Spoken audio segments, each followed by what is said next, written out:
Jammu and Kashmir are just one step away from achieving cricketing immortality. The Ranji Trophy, which is the premier first-class competition in India, is going to see Jammu and Kashmir take on Karnataka in the final. Now, for these bunch of people, it is truly a remarkable thing because if you look at the last 10 years of the Ranji Trophy, the likes of Vidarbha, Saurashtra, Madhya Pradesh, and now Jammu and Kashmir, the traditional powerhouses have now been pushed into the sidelines. These are the teams now who are making a huge difference.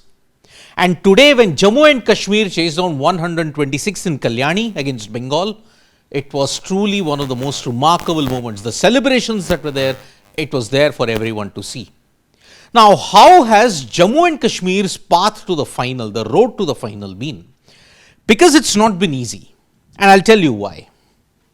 Because when you look at game 1, they had a chance to beat Mumbai. And remember, in the last decade or so, they have beaten Mumbai on a consistent basis. But then they just stumbled at the last moment, and that is why they lost by a very close margin of 35 runs. Then when you look at game 2, they bounced back against Hyderabad with an innings victory. Game 3, they drew with Chhattisgarh, which was kind of a setback for them because Chhattisgarh is not one of the strongest teams in this competition. But then the 4th game.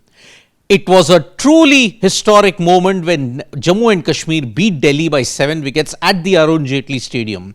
In their entire history, 65-year history of the Ranji Trophy that Jammu and Kashmir have been part of, they have beaten Delhi for the very first time. And once they defeated Delhi at the Arun Jaitley Stadium, the confidence just rose from there.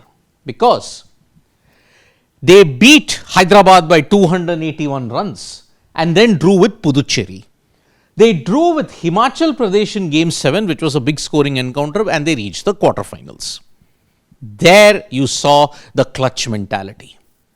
Jammu and Kashmir managed to overcome Madhya Pradesh, who were the 2022 champions, and they beat them by 56 runs. But it was the spirit with which they beat Bengal by 6 wickets. 3 times they were down on the mat. When they had conceded 328, they were 13 for 3. Took an 82 from Abdul Samad and from captain Paras Dogra to rescue them.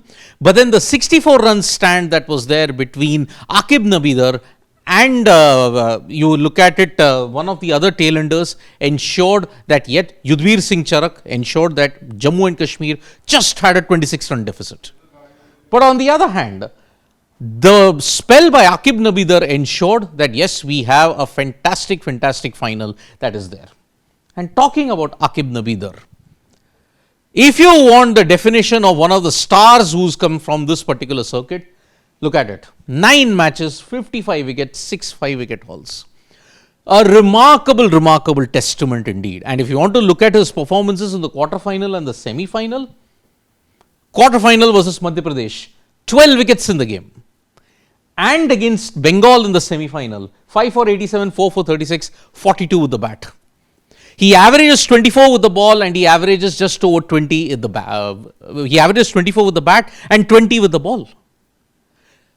Who deserves the India cap? If you want to ask the short answer now, it is Aqib Nabidar. Because in 2 knockout games, he's managed to ensure that Jammu and Kashmir are there. Now look at it.